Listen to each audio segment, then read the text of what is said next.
Good morning students. हिजो हाम्रो के पढायो भनेपछि स्लोप निकाल्नु हामी सिकिसक्यौँ। जस्तै अब हामीलाई कुनै स्ट्रेट लाइनको इन्क्लाइनेसन दिएको छ भने हामी स्लोप इजी तरिकाले निकाल्न सक्छौँ। त्यस्तै त्यो स्ट्रेट लाइनको दुईटा पासिङ पोइन्ट छ भने पनि हामी स्लोप निकाल्न सक्छौँ। जस्तै कुनै पनि स्ट्रेट लाइनको हामीलाई इन्क्लाइनेसन दिएको छ थीटा भनेपछि त्यसको स्लोप के हुन जान्छ m = tan थीटा है। त्यसैगरी दुईटा पोइन्ट दिएको छ भने स्लोप इक्वल टु के हुन जान्छ y2 - y1 upon x2 - x1 है। ल अब आज हामी पढ्ने छौं के भनेपछि इक्वेसन अफ स्ट्रेट लाइन। आज हामी इक्वेसन अफ स्ट्रेट लाइन पढ्छौं। Equation of a straight line। ल आज हामी इक्वेसन पढ्छौं। इक्वेसन अफ स्ट्रेट लाइनमा अब कस्तो इक्वेसन हुन्छ भने कस्तो फर्ममा हुन्छ भने जस्तै हामीसँग कुनै एउटा स्ट्रेट लाइन छ यहाँ। ल हामीसँग एउटा कुनै स्ट्रेट लाइन भयो। यो स्ट्रेट लाइन छ हाम्रो ए बी स्ट्रेट लाइन जुन y एक्सिस लाई पोइन्ट पी मा इन्टरसेक्ट गरेको छ है। कसरी इन्टरसेक्ट भनेपछि यहाँदेखि लिएर यहाँसम्मको डिस्टेन्स c हुने गरी इन्टरसेप्ट गरेछ भनेपछि यो c हुने गरी इन्टरसेप्ट गर्दाखेरि यसको हाम्रो कोअर्डिनेट के हुन जान्छ 0, c 0, c र यसले बनाएको एंगल हामीले थीटा सपोज गर्दियौ। अब यो लाइनको हामी इक्वेसन कसरी निकाल्ने? Let a b any straight line be any straight line। Let AB be any straight lines which AB be any straight line which makes an angle of theta। इसलिए angle के बनाउँछ theta with the x axis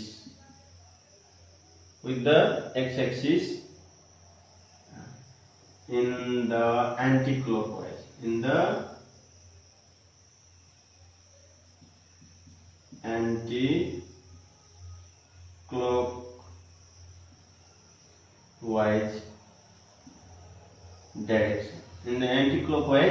direction जुन चाहिँ anti-clockwise डाइरेक्सनमा अनि positive angle बनाएको छ। हामीले के बोल्नु पर्यो? पोजिटिभ डाइरेक्सनमा बनाएको छ। ठीक छ।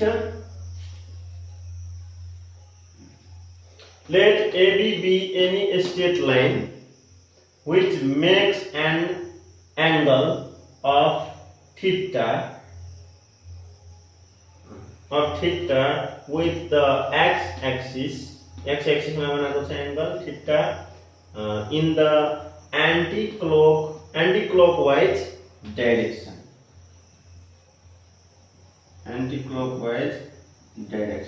कुन डाइरेक्सन में? anti-clockwise direction and cuts the y axis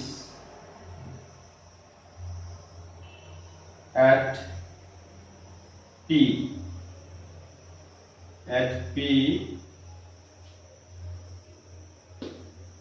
0, c मा कट गर्छ।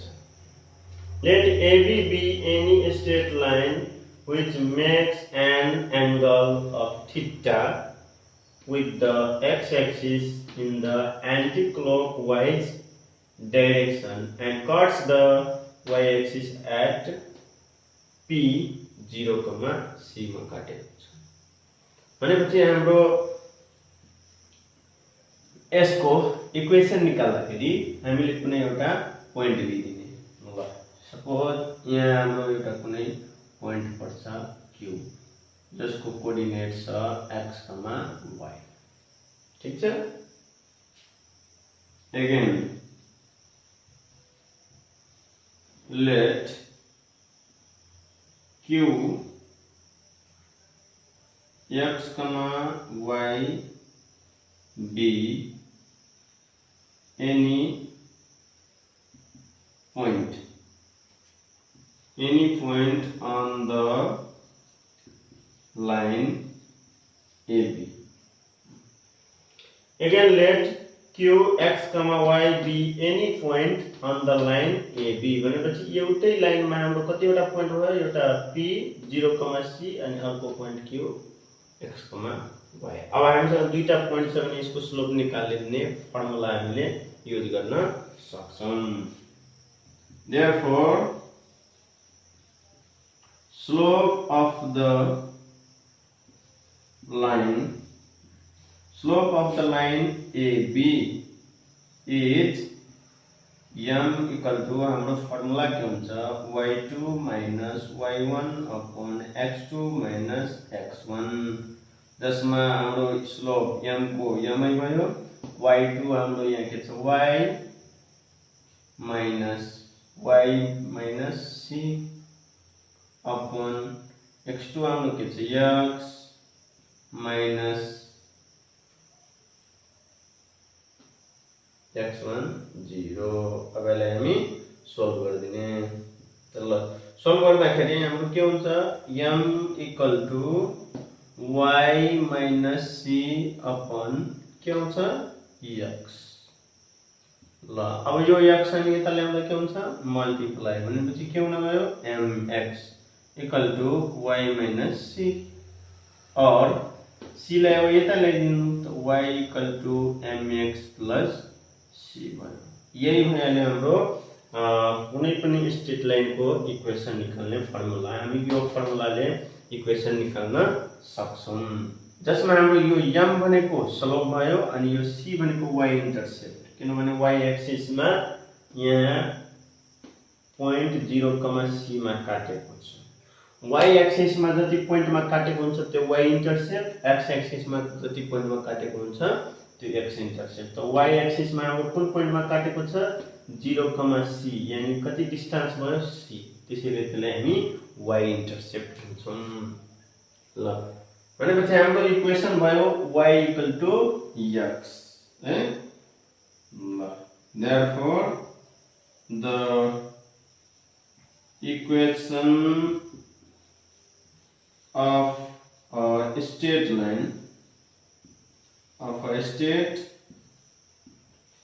line having slope m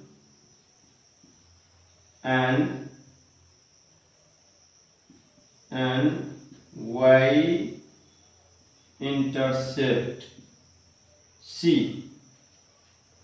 The equation of a straight line having slope m and y intercept c is y equal to mx plus c भयो यानी यो फर्मुलाले हामी equation निकाल्न सक्छौं कतिखेर भनेपछि जतिखेर हाम्रो यो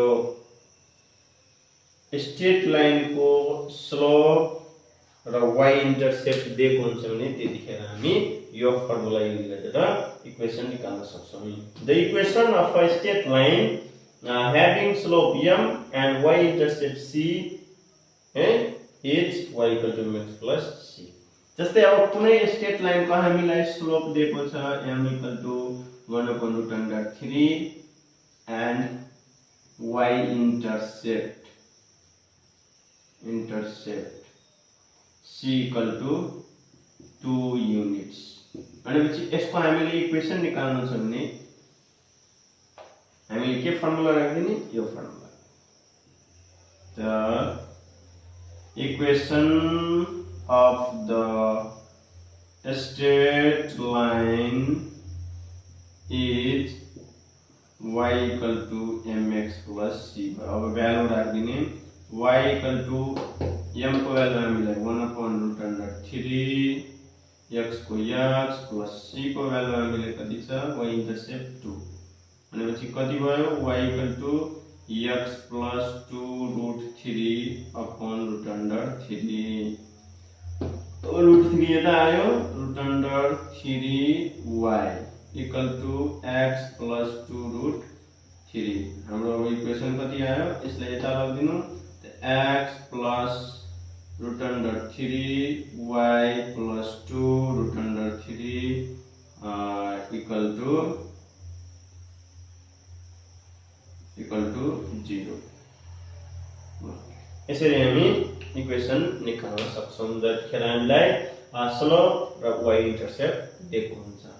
ल अब यो हाम्रो यो इक्वेसन निकाल्ने फर्मुला भयो र हामीले यसलाई यो इक्वेसन को फर्मलाई हामी के भन्छौं स्लोप इन्टरसेप्ट फर्म है। Equation of straight line in slope intercept form y equal to mx plus c is the equation of the straight line in the slope intercept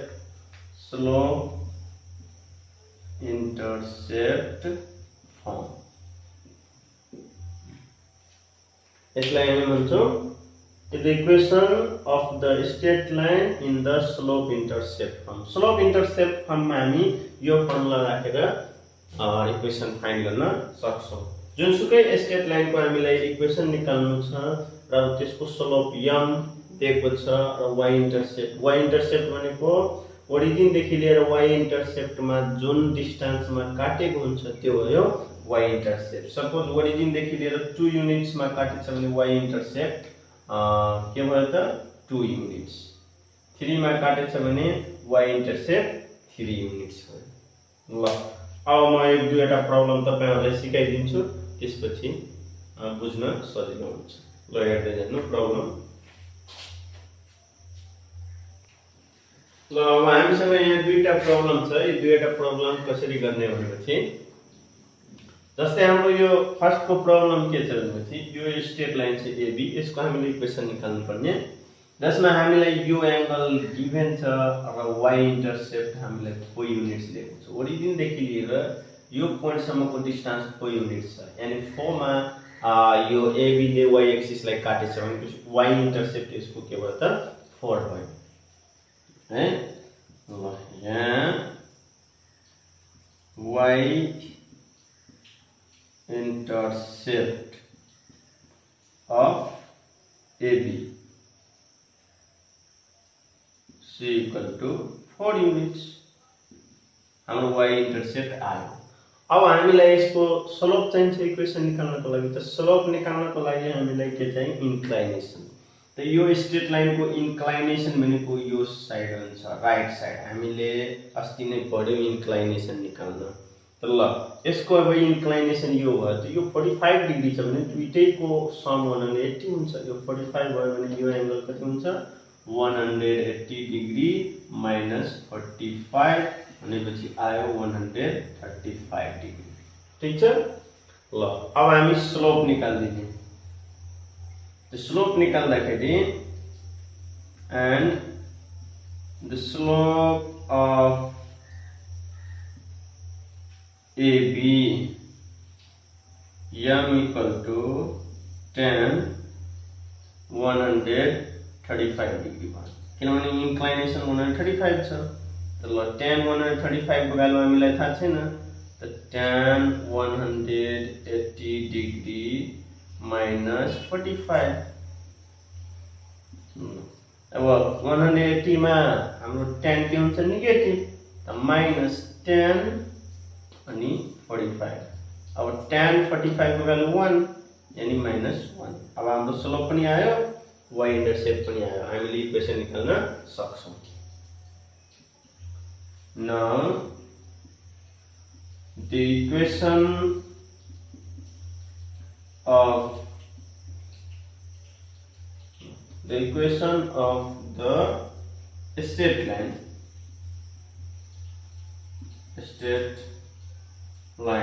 is y equal to mx plus c. Equation यदि हुन्छ straight line को equation of the straight line is y equal to mx plus c. अब value राख्दिने y equal to m को value -1 into x को x, हाम्रो c भनेको y intercept, c को भ्यालु हाम्रो के छ 4, y equal to -x plus 4. अब x यता ल्याइदिनु, x plus y equal to 4 भयो इक्वेसन। यस्तो हुन्छ भनेपछि यसरी हामी इन्क्लाइनेसन दिएको छ भने इन्क्लाइनेसन जहिले पनि हामी राइट साइडको एंगललाई लिनु, यो नबिर्सिनु। यो लियो भने फेरि मिस्टेक हुन्छ। ल त्यसपछि अर्को प्रब्लम हामीलाई यस्तो दिएको छ, मतलब कुनै स्ट्रेट लाइनको पासिङ पोइन्ट दिएको छ अनि y इन्टरसेप्ट दिएको छ। यहाँ हामीलाई स्लोप दिएको छैन, यानी इन्क्लाइनेसन दिएको छैन, हामी स्लोप निकाल्न सक्दैनौं। त यस्तोमा हामीले के गर्दिने भनेपछि स्लोप को फर्मुला राखेर इक्वेसन निकाल्दिने, किनभने त्यो पोइन्ट हाम्रो लेट गर्दिने। ल late x, y be any point,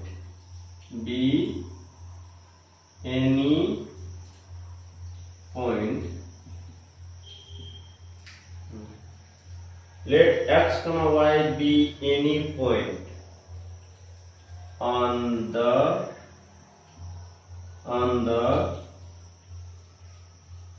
straight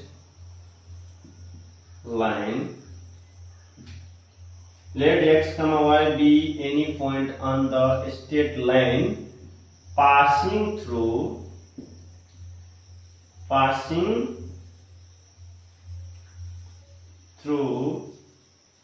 the point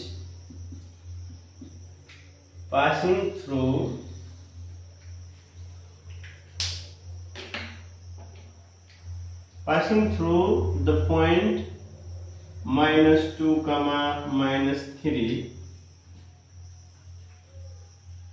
and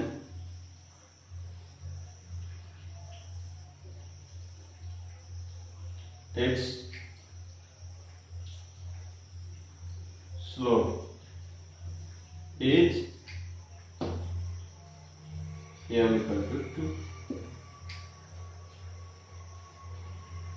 यदि हामीलाई गिभन छ, अब हामीले इक्वेसन निकाल्ने छ। सपोज त्यो स्ट्रेट लाइन यो छ जसमा हामीले कुनै पोइन्ट लेट गरेको, त्यो यहाँ x, y छ र यो स्ट्रेट लाइन कुन पोइन्टबाट पासिङ छ -2, -3 बाट, जसको स्लोप हामीलाई यहाँ 2 दिएको छ। त हामीले यो दुईटा पोइन्टबाट स्लोपको फर्मुला लेख्न सक्छौं।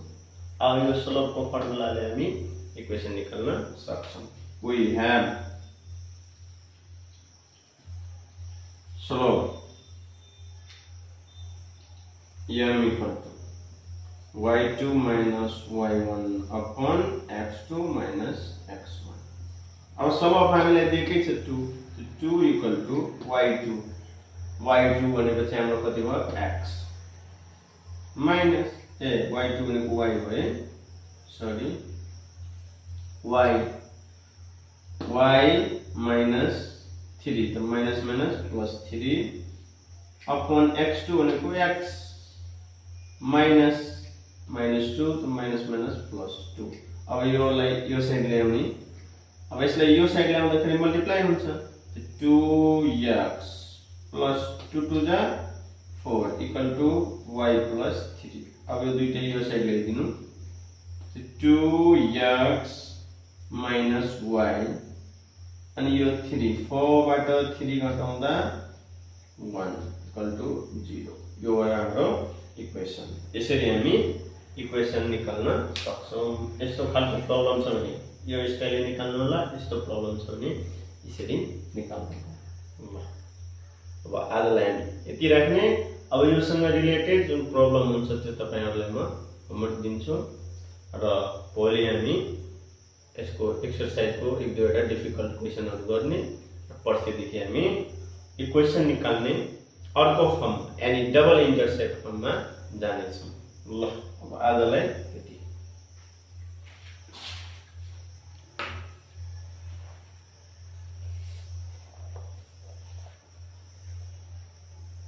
अब भोलिको हाम्रो होमवर्क छ एक्सरसाइज 3B को question number 1 find the equation of the given state line AB 1 number. त्यसपछि हाम्रो question number 2 find the equation of the line flowing cases र क्वेशन नंबर 3 अनि क्वेशन नंबर 4। यति भयो तपाईहरुको होमवर्क।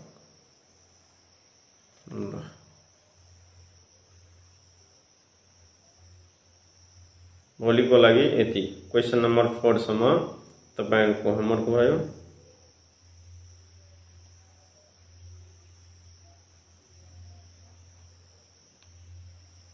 Thank you.